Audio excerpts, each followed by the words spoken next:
அன்பான சகோதர சகோதரிகளே, இன்று நாம் நினைவு கூறும் நாள் ஒரு சாதாரண நாள் அல்ல. இது அன்பு உயிராய் மாறிய நாள். இது தேவன் மனிதருக்காக தன்னை அர்ப்பணிக்க தொடங்கிய இரவு. ஒரு மேசை, சில அப்பங்கள், ஒரு கிண்ணம். ஆனால் அதற்குள் மறைந்தது மனித குலத்தின் இரட்சிப்பு. அந்த இரவில் ஒரு ஆசான் மட்டும் பேசவில்லை. ஒரு இரட்சகர் தனது இதயத்தை திறந்தார். அன்பு என்ன, தாழ்மை என்ன, தியாகம் என்ன என்பதை வாழ்ந்து காட்டிய அந்த இரவை நாம் இன்று அனுபவிக்கப் போகிறோம். உங்கள் இதயத்தை அமைதியாக்குங்கள்.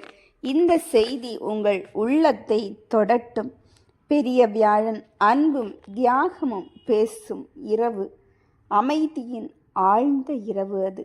அன்பின் மர்மம் வெளிப்பட்ட தருணம் அது. வானம் கூட மூச்சு விடாமல் நின்றது போல மனிதருக்காக தேவன் தன்னை கொடுத்த இரவு அது. எருசலேம் நகரம் சத்தமாயிருந்தது.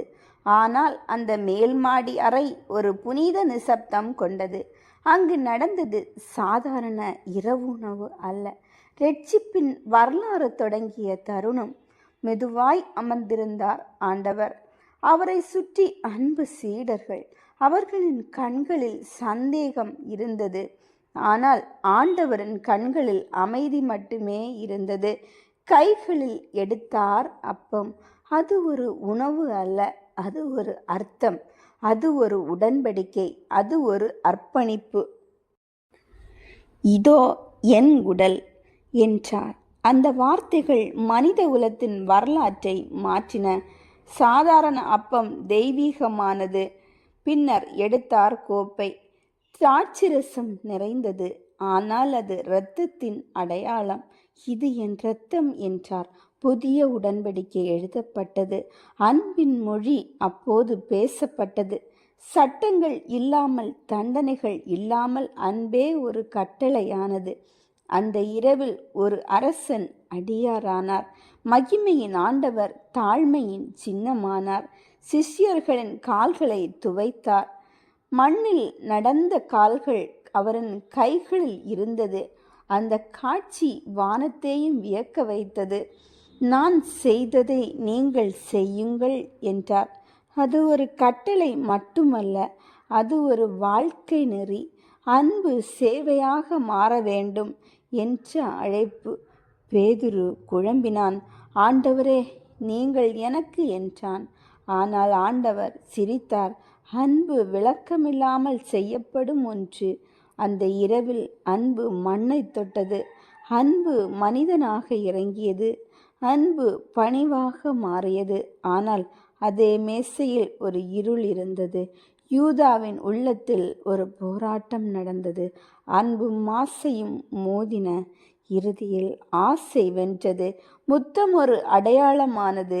அன்பின் சின்னம் துரோகத்தின் கருவியாக மாறியது. அந்த முத்தம் வரலாற்றின் மிக வேதனையான ஒன்று. ஆண்டவர் அறிந்திருந்தார். ஆனால் கோபம் இல்லை, துக்கம் மட்டும் இருந்தது. மனித மனத்தின் பலவீனத்திற்காக உணவு முடிந்தது. ஆனால் நிகழ்ச்சி ஆரம்பித்தது. கெத்சமனே தோட்டம் காத்திருந்தது. அங்கு இருள் ஆழமானது. அங்கு அமைதி காயமடைந்தது. அங்கு ஜெபம் கண்ணீராய் வடிந்தது. அப்பா என்று அழைத்தார். ஒரு மகனின் குரல், ஒரு இரட்சகரின் வேதனை, ஒரு மனிதரின் போராட்டம். இந்த பாத்திரம் விலகட்டும். ஆனால் உடனே சொன்னார், என் சித்தம் அல்ல, உமது சித்தம் என்றார். அந்த ஜெபம் மனித குலத்திற்காக போராடிய ஜெபம். அந்த கண்ணீர் உலகின் பாவங்களை சுமந்த கண்ணீர். சீடர்களின் தூக்கம். அவர்கள் விழித்திருக்க முடியவில்லை. ஆனால் ஆண்டவர் விழித்திருந்தார் நமக்காக. தனிமை அவரை சுற்றியது. ஆனால் அன்பு அவரை விட்டு போகவில்லை. வேதனை அதிகமானது. ஆனால் தியாகம் உறுதியானது. அந்த இரவு அன்பு சோதிக்கப்பட்டது. நம்பிக்கை சிதறிப்போனது. ஆனால் கிருபை, இறைவனுடைய அருள் நிலைத்திருந்தது. வாழ்க்கள் வந்தன, கைகள் கட்டப்பட்டன, அன்பு பிடிக்கப்பட்டது. ஆனால் அது தோற்கவில்லை. பெரிய வியாழன் ஒரு நிகழ்ச்சி அல்ல, ஒரு அழைப்பு. அன்பு செய்ய அழைப்பு, சேவை செய்ய அழைப்பு, தாழ்மை வாழ அழைப்பு. நம்முடைய வாழ்க்கையில் எத்தனை முறை நாம் யூதாவாக மாறுகிறோம், எத்தனை முறை நாம் தூங்கும் சீடர்களாக இருக்கிறோம். ஆனால் ஆண்டவர் இன்றும் அழைக்கிறார், என்னோடு விழித்திருங்கள் என்று. அந்த அப்பம் இன்றும் உடைக்கப்படுகிறது, அந்த கிண்ணம் இன்றும் கொடுக்கப்படுகிறது. அது ஒரு நினைவு மட்டுமல்ல, அது ஒரு வாழ்க்கை, அது ஒரு உறவு, அது ஒரு அழைப்பு. பெரிய வியாழன் நமக்கு கற்றுக் கொடுப்பது அன்பு என்பது சொல்வது அல்ல, செய்வது. தாழ்மை என்பது பலவீனம் அல்ல, அது ஒரு சக்தி. சேவை என்பது கீழ்த்தரம் அல்ல, அது உயர்ந்த வாழ்க்கை. தியாகம் என்பது ஒரு இழப்பு அல்ல, அது உண்மையான வெற்றி. அந்த இரவு இருள் அதிகமானது, ஆனால் ஒளி அணையவில்லை. அன்பு காயமடைந்தது, ஆனால் அது இறக்கவில்லை. அந்த அன்பு இன்று வரை வாழ்கிறது, நம்முள் வாழ வேண்டும். பெரிய வியாழன் ஒரு நினைவு நாள் அல்ல, மாற்ற நாள். நாம் அன்பாக மாறும் நாள், நாம் சேவை செய்ய மாறும் நாள், தியாகமாக நாம் மாறும் நாள். நீங்கள் ஒருவரையொருவர் அன்பு செய்யுங்கள். அந்த இரவின் நித்திய குரல். அன்பானவர்களே, இந்த பெரிய வியாழன் நமக்கு ஒரு நினைவு நாள் மட்டுமல்ல, ஒரு மாற்றம்.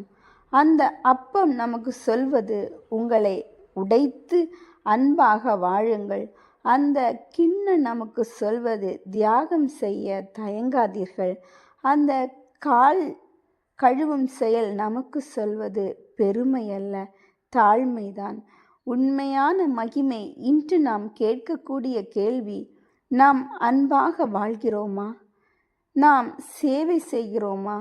நாம் தியாகம் செய்ய தயாரா? இந்த இரவு நம்மை மாற்றட்டும், நம்மை புதுப்பிக்கட்டும், நம்மை கிறிஸ்துவின் அன்பில் வளர செய்யட்டும். நீங்கள் ஒருவரையொருவர் அன்பு செய்யுங்கள். அந்த குரல் இன்று நமக்காகவே ஒலிக்கிறது. நன்றி. இறைவன் உங்களை ஆசீர்வதிப்பாராக. தந்தை, மகன், தூய ஆவியின் பெயராலே ஆமென்.